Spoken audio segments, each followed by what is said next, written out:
स्वागत है आपका नाज़रीन न्यूज में। आइए फटाफट नजर डालते हैं दिन भर की तमाम खबरों पर। भारत चीन सीमा विवाद को लेकर पूर्व पीएम मनमोहन सिंह भी पीएम मोदी पर हमलावर हो गए हैं। उन्होंने कहा है कि भ्रामक प्रचार कभी भी कूटनीति तथा मजबूत नेतृत्व का विकल्प नहीं हो सकता। साथ ही साथ उन्होंने पिछले कुछ सहयोग द्वारा प्रचारित झूठ के आडंबर से सच्चाई को भी नहीं दबा जा सकता है। मनमोहन सिंह ने कहा कि सरकार के निर्णय व सरकार द्वारा उठाए गए कदम तय करेंगे कि भविष्य की पीढ़ियां हमारा आकलन कर सकें। मुरैना के सिविल लाइन थाना क्षेत्र में एक युवक की गोली मारकर हत्या कर दी गई। मिली जानकारी के मुताबिक मृतक सत्यन जाटव कुछ दिनों पहले इंदौर से घर वापस आया था। इसका शव नहर के पास पड़ा मिला है। घटना की जानकारी मिलते ही मौके पर पहुंची पुलिस ने शराब की बोतल के साथ कुछ गिलास भी बरामद किए हैं। पुलिस ने अज्ञात आरोपियों के खिलाफ हत्या का मामला दर्ज किया है।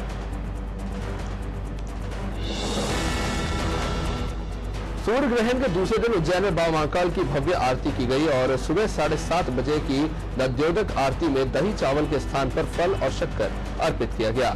आपको बता दें कि महाकालेश्वर मंदिर में सूर्य ग्रहण के दौरान सुबह 10 बजे से दोपहर 2 बजे तक पट बंद किए जाते हैं और 2 बजे के बाद मंदिर और पूर्ण परिसर का शुद्धिकरण किया जाता है। उत्तर प्रदेश के कानपुर राजकीय बालिका गृह में 57 युवतियां कोरोना पॉजिटिव पाई गई है। मरीजों को जब जांच के लिए रामा मेडिकल कॉलेज भेजा गया तो वहां जांच में 2 नाबालिग युवतियों के साथ 7 लोग गर्भवती पाए गए। इसके साथ ही साथ एक HIV और दूसरी हेपेटाइटिस से भी संक्रमित पाई गई है। गर्भवती युवतियों को अस्पताल में भेजा गया है, जिसके बाद अब पूरे स्टाफ को क्वारंटाइन कर दिया गया है। भगवान जगन्नाथ की रथ यात्रा पर लगी रोक पर सुप्रीम कोर्ट में सुनवाई होगी। कोर्ट के इस फैसले में संशोधन की मांग को लेकर दायर याचिका पर कोर्ट विचार करेगा। यात्रा निकाले जाने को लेकर 16 पिटीशन दाखिल हुए हैं, जिन पर विचार किया जाएगा। आपको बता दें कि ओडिशा की विश्व प्रसिद्ध जगन्नाथ रथ यात्रा इस साल 23 जून यानी मंगलवार को शुरू होने वाली थी। विदेश में फंसे प्रवासी भारतीयों की घर वापसी का सिलसिला जारी है और इसी कड़ी में वंदे भारत मिशन के तहत किर्गिस्तान में फंसे प्रवासी लोगों को लेकर विशेष विमान इंदौर पहुंचा। इस फ्लाइट से 125 यात्री स्वदेश लौटे हैं और इनमें 12 इंदौर के छात्र हैं। इन्हें स्क्रीनिंग के बाद होटल में क्वारंटाइन किया गया है।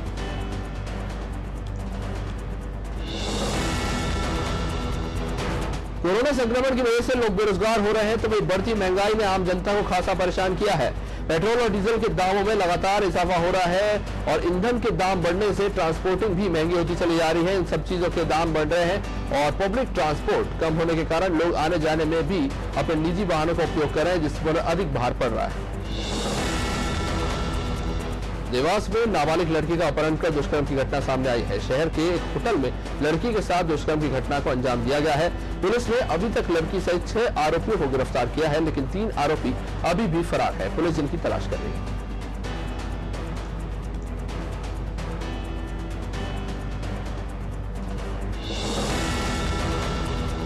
पूर्व मंत्री पीसी शर्मा ने सरकार को मंत्रिमंडल विस्तार की हड़बड़ी से बचने की नसीहत दी है। मुख्यमंत्री शिवराज सिंह के दिल्ली जाने पर पूर्व मंत्री पीसी शर्मा ने कहा है कि अभी राज्यपाल की तबीयत ठीक नहीं है। सरकार को पहले उनका स्वास्थ्य ठीक होने की चिंता करनी चाहिए और बढ़ते पेट्रोल और डीजल के दाम पर पीसी शर्मा ने गुजरात, पंजाब समेत 7 राज्यों की तरह MP में भी रोड टैक्स माफ किए जाने की मांग की। पूर्व मंत्री पीसी शर्मा की सरकार को दी गई नसीहत पर बीजेपी ने पलटवार किया। पूर्व मंत्री विश्वास सारंग ने कहा है कि कांग्रेस अपना ध्यान रखे, भाजपा और सरकार क्या कर रही है उन्हें सोचने की ज्यादा जरूरत नहीं है। डीजल पेट्रोल के दाम बढ़ने पर विश्वास सारंग ने कहा कि पीसी शर्मा जब कैबिनेट में थे और लगातार रोड टैक्स बढ़ाया जा रहा था, इसलिए अब उनको इस पर बोलने का कोई अधिकार नहीं है। प्रधानमंत्री नरेंद्र मोदी को राहुल गांधी के सरेंडर मोदी कहने के बयान पर राजनीति जारी है। प्रदेश के गृह मंत्री नरोत्तम मिश्रा का कहना है कि वो जब भी बोलते हैं वो देश की सेना और देश का मनोबल तोड़ने की बात करते हैं। लगातार पेट्रोल डीजल के बढ़ते दामों को लेकर मिश्रा ने कहा है कि कोरोना के कारण से सभी लोग प्रभावित हो रहे हैं।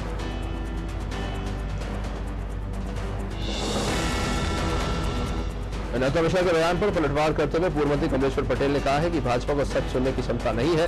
राहुल गांधी ने अगर प्रधानमंत्री मोदी को जताया कि निहत्थे सैनिकों को भेजने की आखिर क्या जरूरत थी, तो आखिर उसमें उन्होंने क्या गलत पूछा। कमलेश्वर ने पेट्रोलियम की मूल्य वृद्धि समेत कई अन्य मसलों को लेकर शिवराज सरकार पर हमला बोला।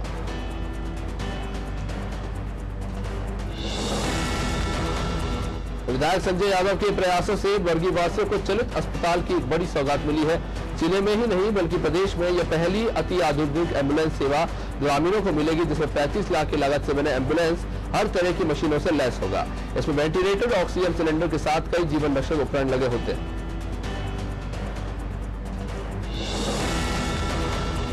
राज्यसभा सदस्य मनोनीत होने के बाद डॉक्टर सुमेंद्र सिंह सोलंकी बड़वानी पहुंचे, जहां उन्होंने राजघाट पहुंचकर मां नर्मदा के दर्शन कर पूजा अर्चना की।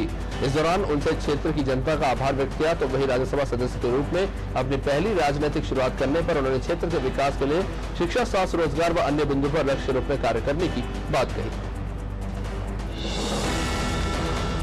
राजधानी भोपाल में पुलिस ने टेंट व्यवसायी और कांग्रेस नेता पर हमला करने वाले बदमाशों को गिरफ्तार कर लिया है। कांग्रेस नेता विनोद वैष्णव पर जानलेवा हमला करने वाले 5 बदमाशों को कोलार पुलिस ने बागसबनिया इलाके से गिरफ्तार करने में सफलता हासिल की है। बताया जा रहा है कि आरोपी टेंट व्यवसायी पर फ्री में टेंट लगाने के लिए अड़ी डाल रहा था और जिसके चलते उसने हमला भी किया।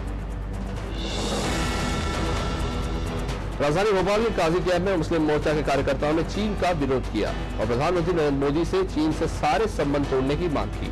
मुस्लिम मोर्चा ने कहा कि वो भारत सरकार के साथ है और चीन की नापाक हरकतों को किसी भी कीमत पर बर्दाश्त नहीं किया जाएगा। साथ ही मुस्लिम समुदाय ने शहीद हुए 20 जवानों को श्रद्धांजलि भी दी।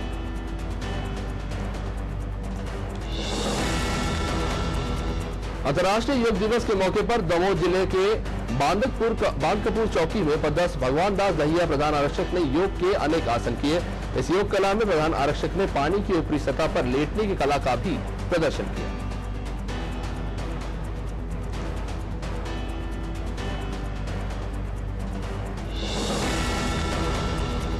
इंदौर में क्राइम ब्रांच और पुलिस की टीम ने लूट करने वाले गैंग के 5 सदस्यों को गिरफ्तार किया है। ये आरोपी नशीली दवाओं का सेवन कर चाकूबाजी कर लूट की वारदातों को अंजाम देते थे। गिरोह के सदस्य नीमच, मंदसौर और रतलाम में लूट की वारदातों को अंजाम दे चुके थे। टीम ने आरोपियों के कब्जे से करीब 4500 अल्पोजिलम टैबलेट और घटना में उपयोग किए गए चाकू और मोटरसाइकिल जब्त किए। अंतर्राष्ट्रीय योग दिवस के मौके पर कबीरधाम कलेक्टर ने विभिन्न मुद्राओं से योगाभ्यास किया। इस मौके पर कलेक्टर ने सभी को अंतर्राष्ट्रीय योग दिवस की बधाई दी। साथ ही कहा कि प्रत्येक नागरिक को अपने स्वास्थ्य, जीवन, तन और मन के लिए नियमित रूप से योगा करना चाहिए। योग भारत की प्राचीनतम विद्या है।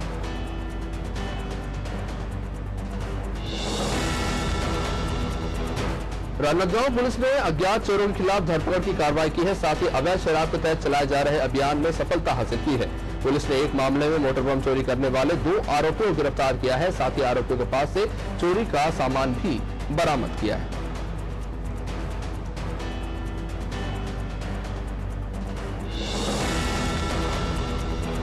सपा सुप्रीमो अखिलेश यादव ने वाराणसी के कार्यकर्ताओं और नेताओं से वीडियो कॉन्फ्रेंसिंग के जरिए चर्चा की। अखिलेश यादव ने कहा कि पीएम मोदी के निर्वाचन क्षेत्र में जनता बेहद परेशान है। शहर की सांस्कृतिक गरिमा भी नष्ट हो रही है। मछुआरा समाज और बुनकरों के प्रतिनिधियों के अनुसार वे आर्थिक संकट के दौर से गुजर रहे हैं।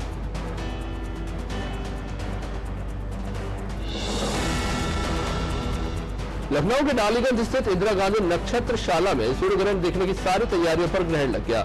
नक्षत्रशाला में सूर्यग्रहण देखने के लिए 2 सोलर टेलीस्कोप लगाए गए थे, लेकिन सुबह से ही मौसम खराब रहा और बारिश के चलते सोलर टेलीस्कोप को बंद करना पड़ा, जिसके चलते यूट्यूब पर ही ग्रहण देखकर संतोष करना पड़ा।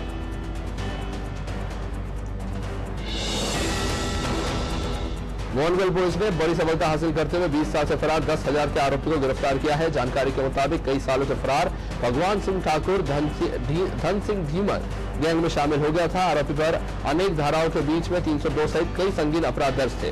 आरोपी पिछले 20 सालों से लगातार अपना भेष बदलकर पुलिस को चकमा दे रहा था। इसे पुलिस ने मुखबिर की सूचना पर दर्ज किया। नौगांव में पिछले 2 साल से नेशनल हाईवे के निर्माण कार्य में बाधक बने अतिक्रमण को मात्र 4 दिनों में हटा दिया गया।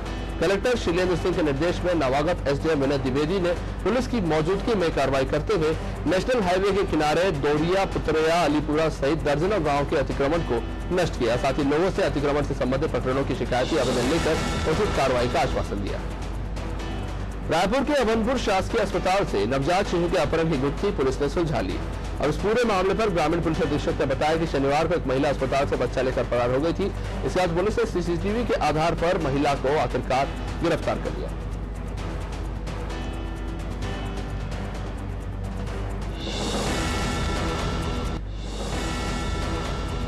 आष्टा में वाल्मीकि पंचायत के बैनर तले युवा नेता और समाजसेवी राहुल वाल्मीकि ने स्थानीय पत्रकारों का सम्मान किया और युवा कर्मठ कार्यकर्ताओं का कोरोना योद्धाओं के रूप में सम्मान पत्र प्रदान कर सम्मानित किया।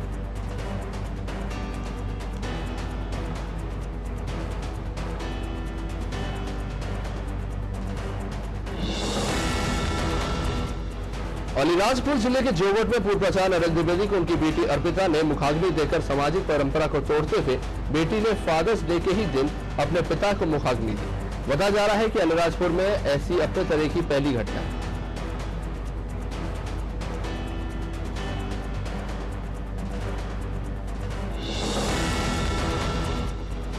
बरगी के बंजारी घाट पर फिर एक ट्रक खाई में गिरा है, जहां इस हादसे में ट्रक के परखच्चे उड़ गए हैं और ड्राइवर की हादसे में मौके पर ही मौत हो गई है। क्षेत्र में 15 दिन में यह दूसरी बड़ी घटना है और इन घटनाओं के बावजूद भी कोई उचित कदम नहीं उठाया जा रहा है।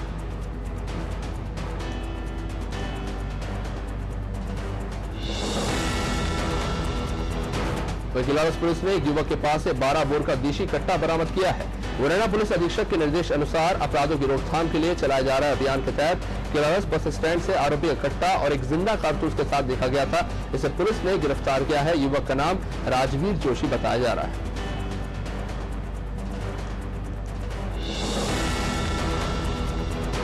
मुंबई के पटरिया गांव में गिरधारी कोरे के घर में हुई चोरी में चोर घर का सामान लेकर फरार हो गए थे। वही छानबीन के दौरान गांव के बाहर कपड़ों की पीटी और कुछ सामान तो मिल गया है, लेकिन चोर नकदी और जेवरात लेकर फरार हो गए।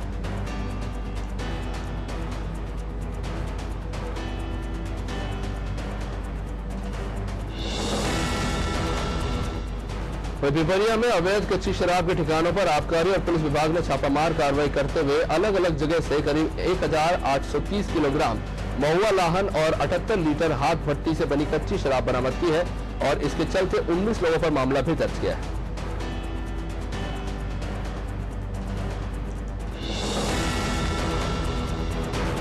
शाजापुर में फरियादी को बांधकर मारपीट कर उसका ट्रैक्टर और भैंस चोरी कर ले जाने वाले गैंग के 5 बदमाशों को पुलिस ने गिरफ्तार करने में सफलता हासिल की है। घटना को अंजाम देने वाले 3 आरोपी हालांकि अभी भी फरार चल रहे हैं।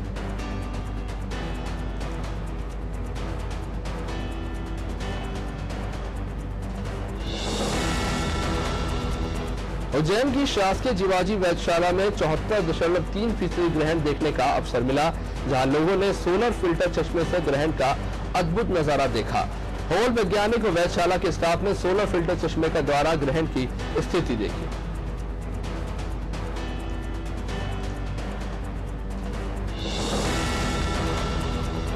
सागर में कैबिनेट मंत्री गोविंद सिंह राजपूत के आवास के बाहर देर रात 3 बदमाशों ने गोलियां चलाई। बताया जा रहा है कि घटना उस वक्त हुई है जब मंत्री को उनके निवास पर छोड़कर ड्राइवर और गनमैन वापस अपने घर जा रहे थे। मिली जानकारी के बाद पुलिस मौके पर पहुंची और 2 आरोपियों को इसके चलते गिरफ्तार किया है। हालांकि एक आरोपी फरार चल रहा है। महिदपुर थाना की बड़ी लापरवाही सामने आई है, जहां बीते दिन एक ट्रैक्टर ने बाइक सवार 3 लोगों को टक्कर मारकर फरार हो गया और हादसे में एक युवक की जहां मौत हो गई तो 2 लोग गंभीर रूप से घायल हो गए।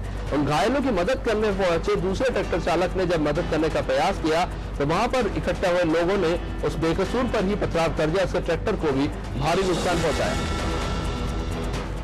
सिंगरौली जिले की चितरंगी पुलिस ने ऑपरेशन शिकंजा के तहत बड़ी लापरवाही की है। पुलिस ने 360 ईसी कोरेक्स कफ सिरप सहित आरोपियों को गिरफ्तार किया है। चितरंगी थाना प्रभारी जबर सिंह के मुताबिक पुलिस को मुखबिर से सूचना मिली थी। ग्राम मिश्रा गांव नवई में कोरेक्स की खेप आने वाली है। सूचना पर पुलिस ने माल तो जब्त कर लिया, पर दोनों आरोपी भागने में सफल हो गए। इंदौर जिले में लॉकडाउन खुलने के बाद अपराध का ग्राफ बढ़ता चला जा रहा है। कनाड़िया थाना क्षेत्र में सजोतिया फार्म हाउस के पास एक मजदूर का संदिग्ध अवस्था में शव मिलने से सनसनी फैल गई है। बताया जा रहा है कि मजदूर की देर रात हत्या की गई।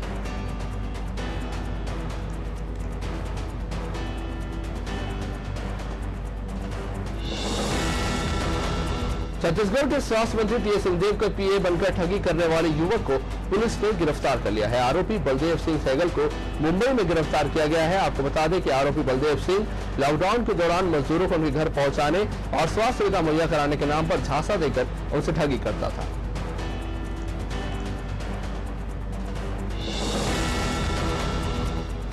कोरोना संक्रमण के चलते वन विहार पिछले 94 दिनों से बंद रहा, लेकिन अब वन विहार को खोल दिया गया है। वन विहार आने वाले पर्यटकों को तमाम तरह की सावधानियों के साथ परिसर में एंट्री दी जा रही है। अगर पर्यटक वाहन से आते हैं तो उनके वाहनों को सैनिटाइज भी किया जा रहा है और उसके बाद सभी की थर्मल स्क्रीनिंग की जा रही है। साथ ही साथ ऑनलाइन टिकट की व्यवस्था वन विहार प्रबंधन के द्वारा शुरू की गई। बालोद जिले में रविवार शाम से लगातार हो रही बारिश के चलते जनजीवन पूरी तरह से अस्त व्यस्त नजर आ रहा है। रात भर मूसलाधार बारिश के बाद लोग अपने घरों से निकल नहीं पा रहे हैं। सड़कों पर सन्नाटा पसरा हुआ है। अत्यधिक बारिश होने के कारण लोगों को दिक्कतों का सामना करना पड़ रहा है।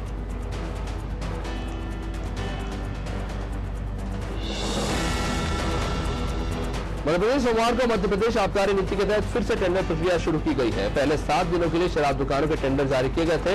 यह सरकार 10% कम दामों पर टेंडर देना चाह रही थी, तो वही शराब ठेकेदार 40% दाम करने की मांग कर रहे हैं। हालांकि शासन स्तर पर इसको लेकर अब तक कोई फैसला नहीं लिया गया है, लेकिन मध्य प्रदेश की आबकारी नीति को लेकर सियासी जंग जारी है। वही कांग्रेस ने मांग की है कि दूसरे चरण के तहत मार्च 2020 में 8 लाख किसानों की कर्जमाफी की प्रक्रिया पूरी की जाए, लेकिन भाजपा की सरकार ने बैंकों को कर्जमाफी की राशि नहीं पहुंचाई है। कांग्रेस प्रवक्ता का कहना है कि सरकार तत्काल बैंक को राशि पहुंचाए और जल्द ही बकाया किसानों की कर्जमाफी करे।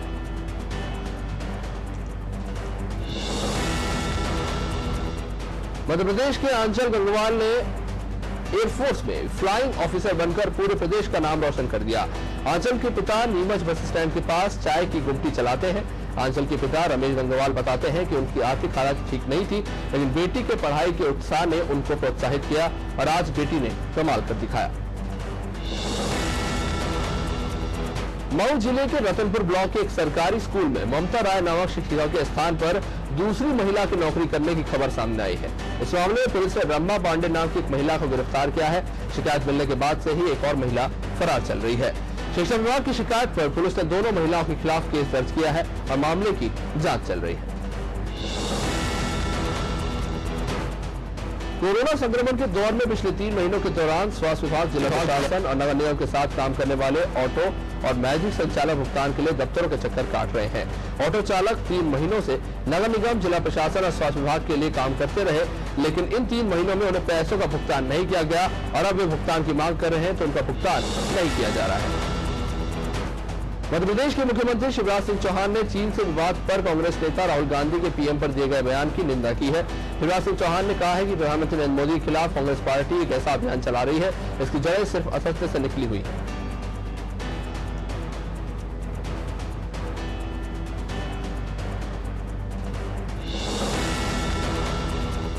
सतना में योग दिवस पर जिम संचालकों ने सड़क पर योगाभ्यास कर विरोध प्रदर्शन किया और जिम सेंटर खोलने की अनुमति मांगी। प्रशासन जिम सेंटरों को खोलने की अनुमति नहीं दे रही है, जिस वजह से जिम संचालकों में आर्थिक संकट गहराता जा रहा है।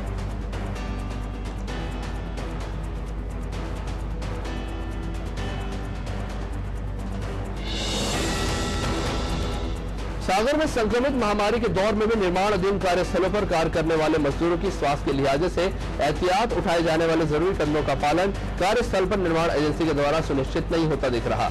जहां संक्रमण के खतरे के बीच मजदूर अपनी जान जोखिम में डालकर काम करने पर मजबूर दिखाई दे रहे हैं। भारत और चीन के बीच पिछले 1 महीने से जारी तनाव को कम करने की कोशिशें लगातार जारी है, लेकिन गलवान घाटी विवाद की सरकार की ओर से सेना को खुली छूट दे दी गई है और कहा गया है कि अगर चीनी सैनिक उकसाए तो उन्हें माकूल जवाब दिया जाए, ऐसे में प्रोटोकॉल को न देखा जाए।